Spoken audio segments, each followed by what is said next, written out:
condition necessary by the nature of the human mind for coordinating any sensible objects among themselves by a certain law. Time is a pure intuition. Substances as well as accidents we coordinate whether according to simultaneity or succession by the concept only of time. Hence the notion of time as the principle of form outranks the concepts of the former. Any relations so far as occurring in sense perception, whether simultaneous or successive, involve nothing but the determination of positions in time, to wit, either in the same point or in different points of the latter. Those who assert the objective reality of time either conceive of it as a continuous flow in what exists without, however, any existing thing, as is done especially by the English philosophers, an absurd fiction, or as something real abstracted from the succession of inner states, as it has been put by Leibnitz and his followers. The falsity of the latter opinion, besides obviously exposing it to the vicious circle in the definition of time, and, moreover, plainly neglecting simultaneity, the most important consequence of time, disturbs all sound reason, because it demands instead of the determining of the laws of motion by the measure of time, that time itself, as to its nature, be determined by what is observed in motion or some series of inner changes, whereby plainly all certitude of rules is abolished. That we can estimate the quantity of time only in the concrete, namely, either by motion or by a series of thoughts, arises from the concept of time resting only on an inherent mental law, it not being a connate intuition. Whence the act of the mind coordinating the impressions is elicited only by the aid of the senses. So far from its being possible to deduce and explain the concept of time from some other source by force of reason, it is presupposed by the very principle of contradiction, it underlies it by way of condition. For A and not A are not repugnant unless thought of the same thing simultaneously, that is, at the same time. They may belong to the same thing after each other, at different times. Hence the possibility of changes is not thinkable except in time. Time is not thinkable by changes, but reversely. 5. 6. But although time posited in itself and absolutely be an imaginary thing, yet as appertaining to the immutable law of sensible things as such, it is a perfectly true concept, and the patent condition of intuitive representation throughout all the infinite range of possible sense objects. For since simultaneous things as such cannot be placed before the senses but by the aid of time, and since changes are unthinkable except by time, it is obvious that this concept contains the universal form of phenomena, and that, indeed, all events observable in the world, all motions, all internal changes, agree necessarily with the temporal axioms of cognition which we have partly expounded, since only under these conditions can they become sense objects and be coordinated. It is, therefore, absurd to excite reason against the primary postulates of pure time, as, for example, continuity, etc. Since they follow from laws prior and superior to which nothing is found. And since reason herself in the use of the principle of contradiction cannot dispense with the support of this concept, so primitive and original is it. 7. Time, then, is the absolutely first formal principle of the sensible world. For all sensible things of whatsoever description are unthinkable except as posited either simultaneously or one after another. And, indeed, as if involved and mutually related by determinate position in the tract of unique time. So that by this primary concept of everything sensuous originates necessarily that formal whole which is not a part of another, that is, the phenomenal world. Paragraph 15. Of space. A. The concept of space is not abstracted from external sensations. For I am unable to conceive of anything posited without me unless by representing it as in a place different from that in which I am. And of things as mutually outside of each other unless by locating them in different places in space.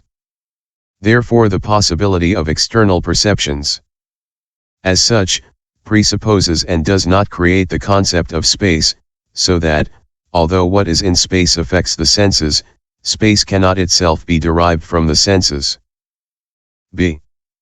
The concept of space is a singular representation comprehending all things in itself, not an abstract and common notion containing them under itself. What are called several spaces are only parts of the same immense space mutually related by certain positions. Nor can you conceive of a cubic foot except as being bounded in all directions by surrounding space. c. The concept of space, therefore, is a pure intuition, being a singular concept, not made up by sensations, but itself the fundamental form of all external sensation. This pure intuition is in fact easily perceived in geometrical axioms, and any mental construction of postulates or even problems. That in space there are no more than 3 dimensions. That between 2 points there is but one straight line. That in a plane surface from a given point with a given right line a circle is describable, are not conclusions from some universal notion of space, but only discernible in space as in the concrete. Which things in a given space lie toward one side and which are turned toward the other can by no acuteness of reasoning be described discursively or reduced to intellectual marks.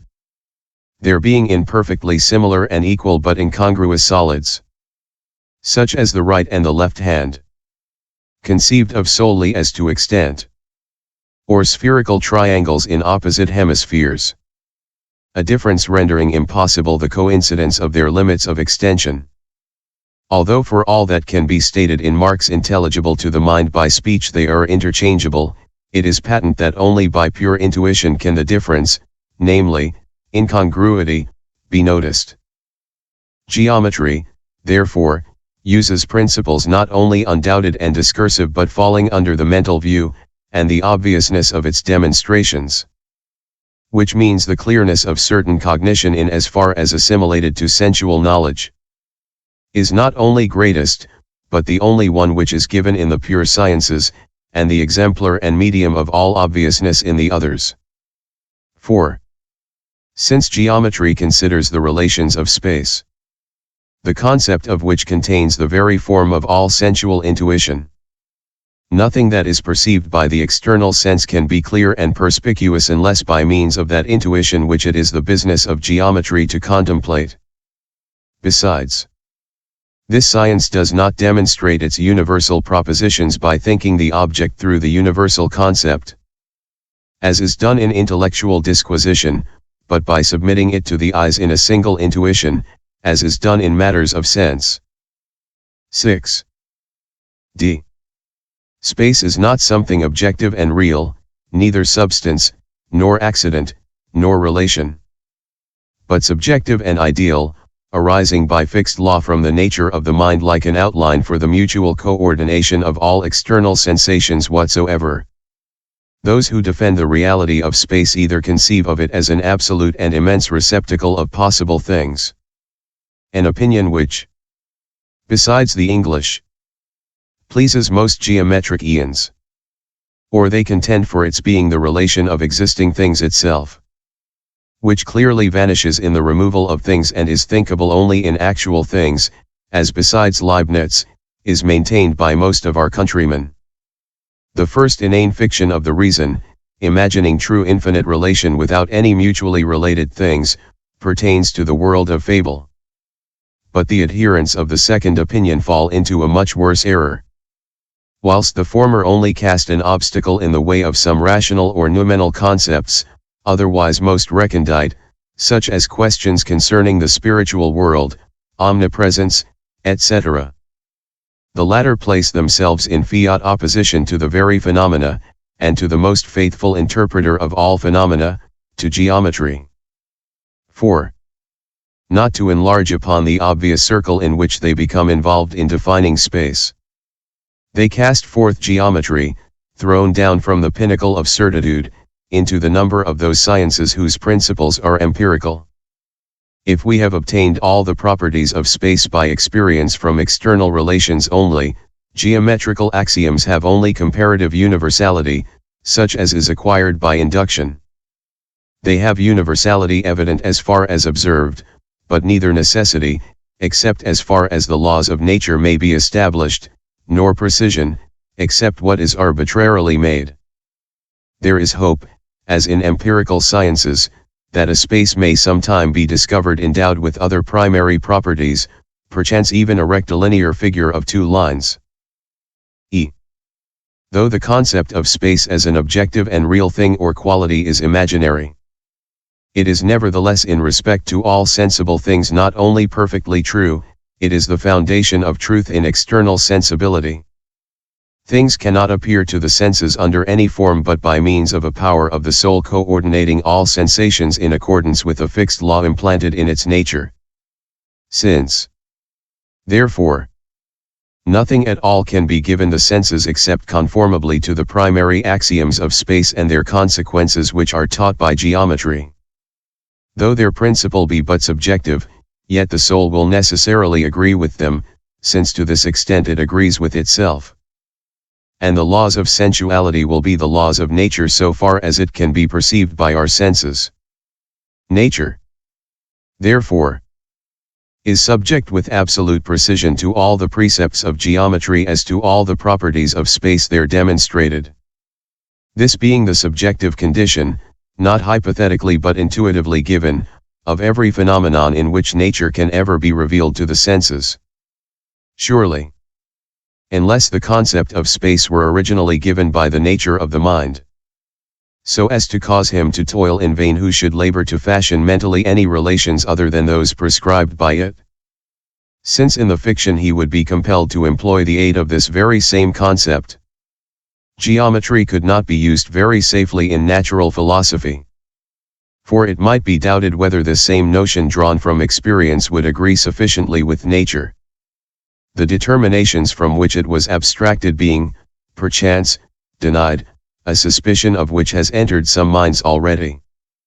Space, then, is the absolutely first formal principle of the sensible world, not only because by its concept the objects of the universe can be phenomena, but especially for the reason that it is essentially but one, comprising all externally sensible things whatsoever, and hence constitutes the principle of the universe, that is, of that whole which cannot be the part of another. Corollary. Here, then, are two principles of sensuous cognition.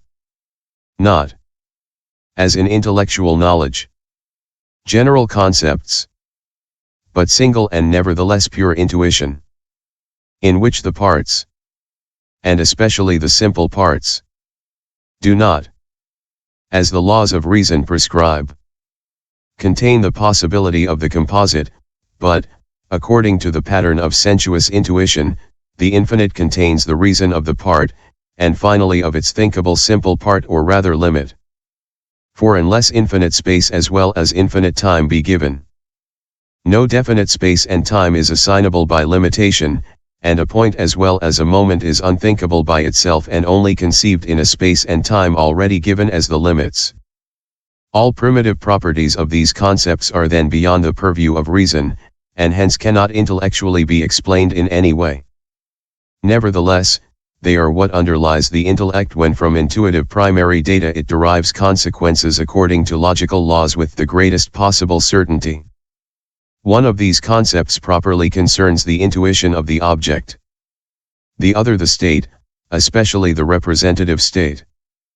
Hence space is employed as the type even of the concept of time itself, representing it by a line, and its limits. Moments. By points. Time, on the other hand, approaches more to a universal and rational concept, comprising under its relations all things whatsoever, to wit, space itself, and besides, those accidents which are not comprehended in the relations of space, such as the thoughts of the soul. Again, time. Besides this, though it certainly does not dictate the laws of reason, yet constitutes the principal conditions under favor of which the mind compares its notions according to the laws of reason. Thus, I cannot judge what is impossible except by predicating A and not A of the same subject at the same time. And especially, considering experience, though the reference of cause to effect in external objects were to lack the relations of space. Still in all things, external or internal, the mind could by the auxiliary relation of time alone be informed which is the first and which latter or caused. And even the quantity of space itself cannot be rendered intelligible unless referring it to measure as to a unity. We set it forth in number, which itself is but multiplicity distinctly cognized by numeration, that is, by the successive addition of one to one in a given time. Lastly, the question will arise in any one as if spontaneously, whether either concept be connate or acquired. The latter by what has been shown seems refuted already. But the former, smoothing the way for lazy philosophy, declaring vain by the citing of a first cause any further quest, is not to be admitted thus rashly. But beyond doubt either concept is acquired. Not, it is true, abstracted from the sense of objects.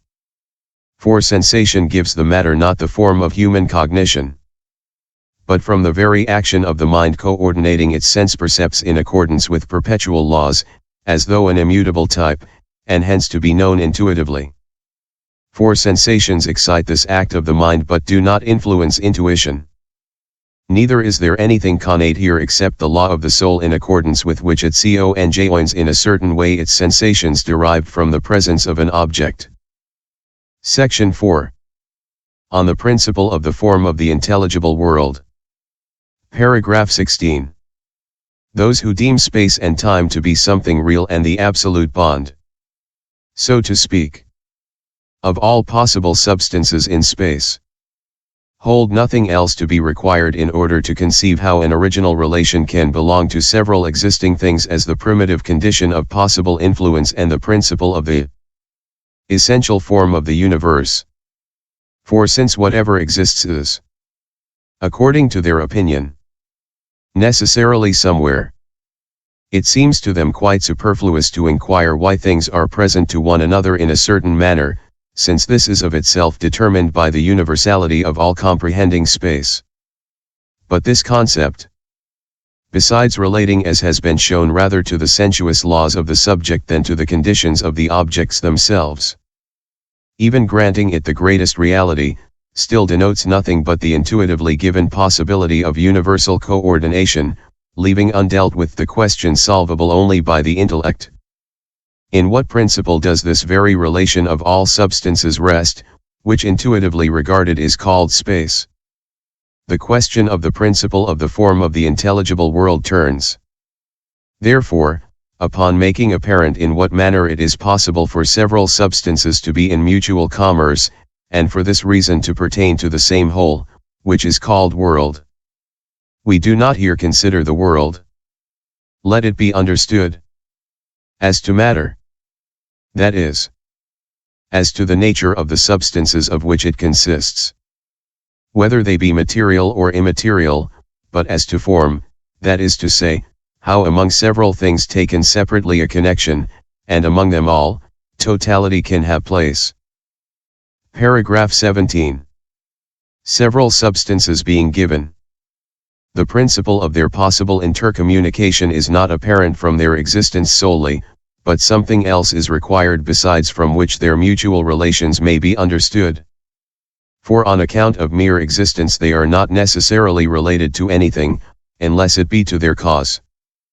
But the relation of an effect to the cause is not intercommunication, but dependence. Therefore, if any commerce intervenes among